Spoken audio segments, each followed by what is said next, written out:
So, Victor, thank you so much for giving us a little bit of your time today. Yeah, obviously, absolutely. this is, I mean, one of the real movies that is going to have life forever. I mean, it's such a classic movie. Yeah.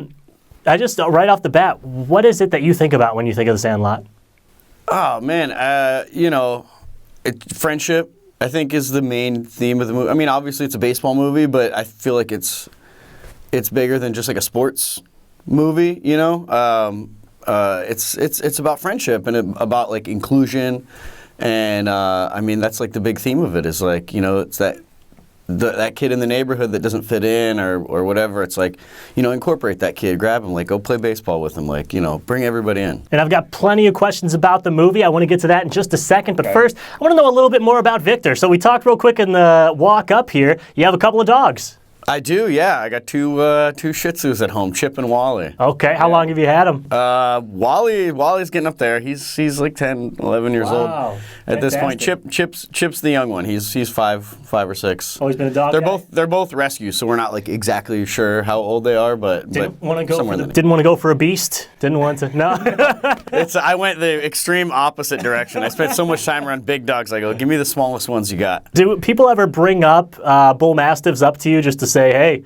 Oh, all the time, yeah. Sure, when we do, I mean, we still, you know, I see those guys all the time, and we go around and we do conventions and stuff all over the place, and people will show up with mastiffs all the time and have us take pictures with them and stuff. It's awesome. What's amazing, I think, is that there's a lot of times where you'll see an actor that was buddy-buddy with or brother with a character in a show, and then they say, this is a show. We don't see each other outside of the movie. Mm-hmm. That's not what it's like. This movie, though, seems to be that exception where you guys have really kept in touch. Yeah, it's really awesome. I mean, I did a ton of stuff, you know, especially as a kid, and you don't really keep in touch with people. You know, you form these really close bonds. You work really closely together for weeks or months at a time, and then it's like you just kind of everybody goes their separate ways, and you never really see each other again. But this movie, we've been really close. I mean, those guys are like brothers to me. We have a group text. We talk every day. We all text each other every day, and yeah, I mean, I love those guys. With so many kid movies, especially ones that had kind of breakout, like the one that The Sandlot did,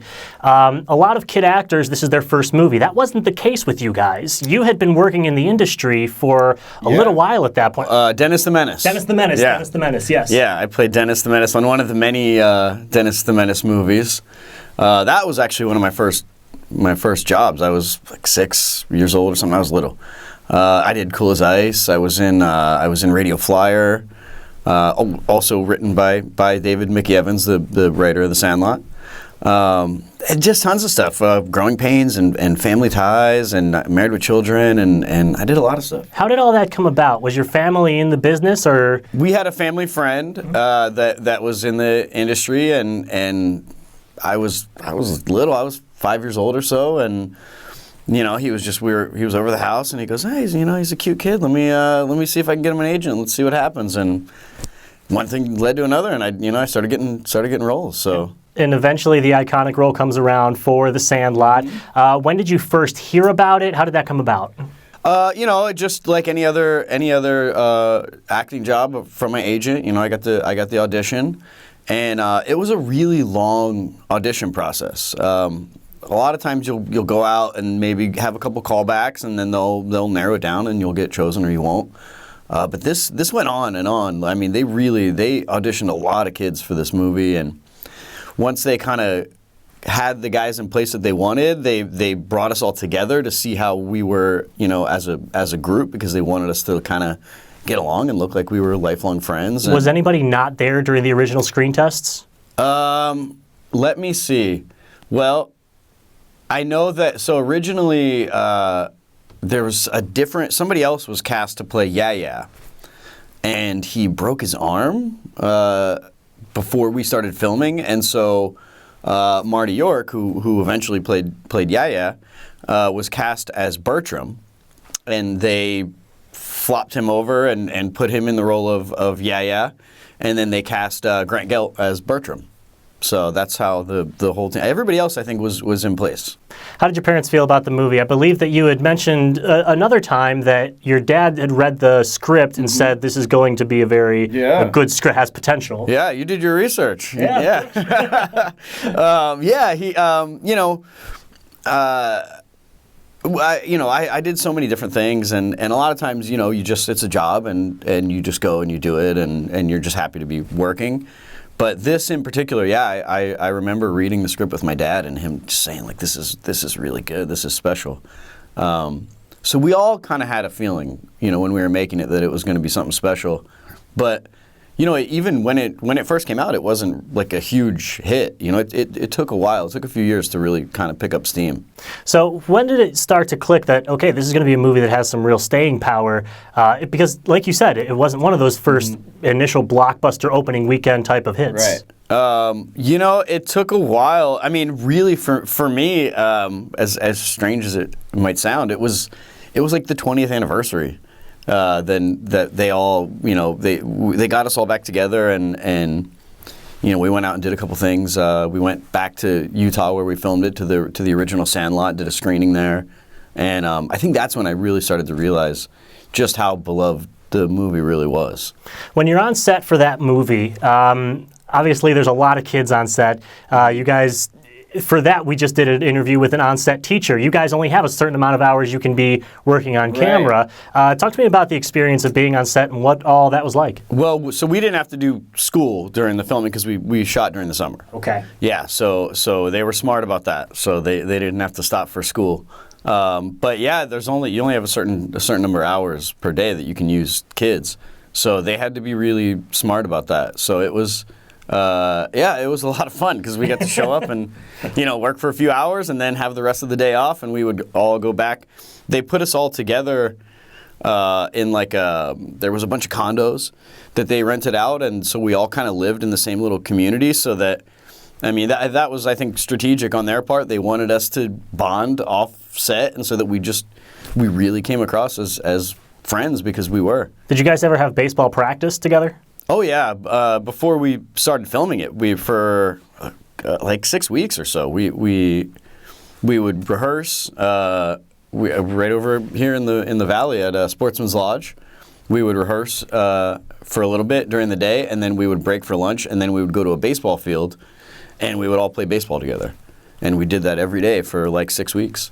I've seen several Major League Baseball players that will, in their questionnaires, list The Sandlot as one of their favorite movies. Yeah. Does that ever, how do you feel when you see that people that are doing baseball for a profession link back to your movie that you made when you were a kid? It's amazing. It's really humbling, to think that I was part of something that was like, that much of an inspiration to people. And just guys, I'll never forget when we were at Dodger Stadium a couple years ago, and we were all posing for a picture with Matt Kemp, and he leaned over when we were taking a picture and he said, "You guys are the reason I started playing baseball."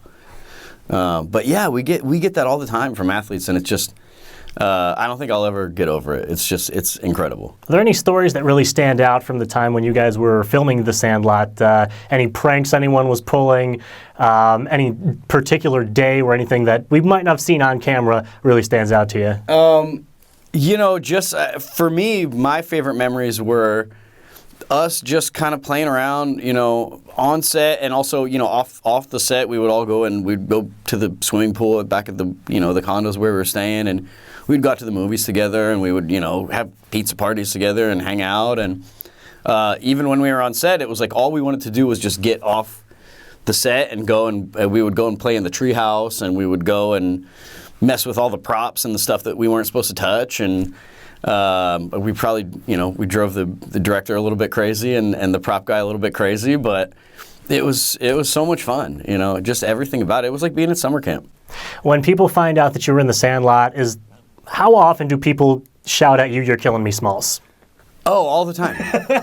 all the time. Yeah, I hear that on a daily basis. Yeah. Yeah, that's one of those lines I think that's just gonna like go on forever. And now one of your buddies' childhood faces is on T-shirts now when you walk through Target. It's amazing. Yeah. We're 25 years later, and you will still see that image Everywhere. Yeah, everywhere. I think I see that shirt every day. Yeah, it's pretty crazy. And there are shirts that have the whole group on it. You know, the squad goals and all that kind of stuff with like all of us lined up, and so it's just so surreal to be walking down the street and like see your face on somebody's T-shirt. When you see that kid, a youngster in that movie and on these props, do you look at that and does it feel like a different person almost? I mean, it's been so long since you shot that movie. No, not at all. I mean, as long ago as it was, like I go right back to that moment whenever I see the movie. It just like it takes me right back there, and I just remember everything.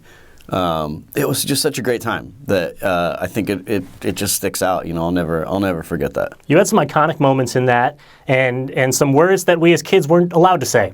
So talk to me about that and being able to drop an F-bomb, being able to say shit on camera. It was great. I mean, I think it's everything that an 11-year-old kid could want. You know, had permission to cuss. Yeah, and I did say the F word, which was cut out of the film.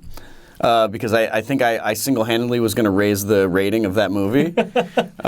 So they cut that part out, but I did get to say it on camera, and yeah, I got to say shit a couple of times, and yeah, it was a lot of fun. For 11-year-olds, it can still kind of be in that range of half the guys are, oh, we can't wait to get girlfriends, the other half are still thinking, oh, girls kind of shying away. When Squints had the moment with Winnie, what was the day like leading into that? Was Squints nervous? What were you thinking during that day? Wendy. Did you say Winnie? Wendy. Wendy, yes. Yeah, don't get that one. Wendy Peppercorn. No, we were all. I think we were all jealous of him. We wanted that job, and he definitely got everything that he could out of it. He would he would do the kiss, and then he would start laughing, and they would have to cut, and they would do it over again. And I think eventually got to the point where the director was like, if you laugh one more time, you're fired. Like, oh my God. This is it. You're not kissing her again. So, yeah, he got all the mileage out of that he could. Do you guys ever connect with Wendy now, these years later? I saw her, yeah. I just saw her last year. We did an event together, and she was there, and she was awesome. It was really cool to see her. I don't see her as much as I see all the guys, but yeah. No, it was great. Another one of your iconic lines, coming out of the treehouse, covered in dust. Yeah. Take me through that day. Did you know that this was going to be, because it's a pretty iconic moment and really a game changer in the movie. Yeah. The great vacuum cleaner explosion. Yeah, that was a lot of fun. That was kind of my big moment in the movie, and I just remember, having like 3 different makeup people around me just dumping powder. I mean, it was powder. They got a mixture of all kinds of different colored makeup powder to make it look like dirt, and they were just dumping it on me and stuffing it in my pockets and in the cuffs of my pants, and every time I took a step, it was like Pigpen, from the Peanuts gang. So it was cool. It was fun, but it took multiple showers to get all that dust. I was like finding it in my ears and stuff for like a week after that. Did you feel much pressure going into that scene? No, not at all. I think it was just such a cool atmosphere, and the whole movie was just like hanging out with your buddies. So it's like it was just another thing that I was going to do. When that movie wrapped, how long did it take before you guys saw each other again? And when you guys did say goodbye, after a movie of kids, that takes a long time to shoot. Was it a difficult final day on shooting that day? That movie? Yeah. We got together not too long after that, and for a screening, they brought us all in and showed us. Actually, it was back at Sportsman's Lodge. They brought us all together and showed us the movie. There weren't any sound effects, or there wasn't any music, so it was like a really rough cut. But they brought us in and showed us that, and then we got together again for the premiere, and then even after that, we hung out a little bit. Some of the guys more than others, but. Yeah, it was super cool. Shane, who played my little brother, lived in Florida, and Tom, who played Smalls, was from New Jersey. So we didn't really see them so much afterwards. But the rest of us hung out, yeah. I get to see those guys all the time. That's amazing. It's such a group of people that so many people around the country feel like they have a memory growing up with, like as if they were a part of this Sandlot crew. When these people see you in person, when they come up to you at the conventions, do you get that a lot, that they feel like you guys were a big part of their friend group as kids? Definitely, yeah. Yeah, people feel a really strong connection with us. And I think it's because, it's the time in your life when you would have watched The Sandlot was, when you're a kid, and when you're a kid, it's like you have those movies that you like and you just watch them over and over, like every single day, wear the tape out. So, I mean, people have spent more time with us than they have with some of their friends. So it's like we really are a part of their lives. I think sometimes when you meet somebody that you had looked up to when you were a child, it can be a little bit of a starstruck moment when they meet you at a convention. What tips do you have for people when they come to meet you at a convention to make the most out of their time getting to come up and say hello? Just come up and say hello. We're super cool. We're all very down to earth, very cool guys, and we're more than happy to stop and take the time and have a conversation with somebody. And so yeah, that's all. Don't be intimidated. Just come up and say hi. What do you have coming up in the next couple months that you're looking forward to? I just finished a feature film that's going to be very cool. I'm very excited about it. It's called Death Rider in the House of Vampires. It's Glenn Danzig, of course, from the Misfits and from Danzig. Hero of mine growing up. I was a huge Misfits fan. So he wrote and directed it. He's in it. It's a vampire spaghetti western. So it's going to be very cool. So I'm in that. And where will people be able to see that? We just finished shooting it. So we just finished principal photography. So it's going to be, I think over the summer is when they're planning on releasing it. So it'll be out, it'll be available. We'll be, I'm sure doing screenings all over the place and doing Q&As and stuff like that. And it's going to be very cool. There are some cool, Danny Trejo is in it. Eli Roth is in it. Of course, Glenn Danzig, is there. And some other cameos that I can't talk about, I think, just yet. I don't know how much, I don't want to get in trouble. But it's going to be very cool. There's a lot of cool stuff in it, and it's going to be awesome. So when you're on a movie set now versus when you were on a movie set back then, what's the biggest difference? I think not a whole lot. I never grew up, so I still just hang out, and I'm always just there, kind of sitting around on set watching. I love to just take everything in, that goes into it, and so I'm there just watching the crew set up lights and watching them move the cameras around and get the set in place, and just hanging out. I just love being there. So I was gonna say that's something that's very fortunate to be in a type of environment that you've enjoyed your whole life and still be able to do it. There's not a lot of people that are able to do that. Yeah, no, it's a blessing. It's definitely a blessing, and it's something that I'll never take for granted. It's really special. It's really awesome. Victor, thank you so much for giving us some of your time today. Man, I appreciate it. It was a blast. Guys, make sure that you can go check him out on when his convention comes to a place near you, and come up and tell him we're in deep shit. Yeah. There you go.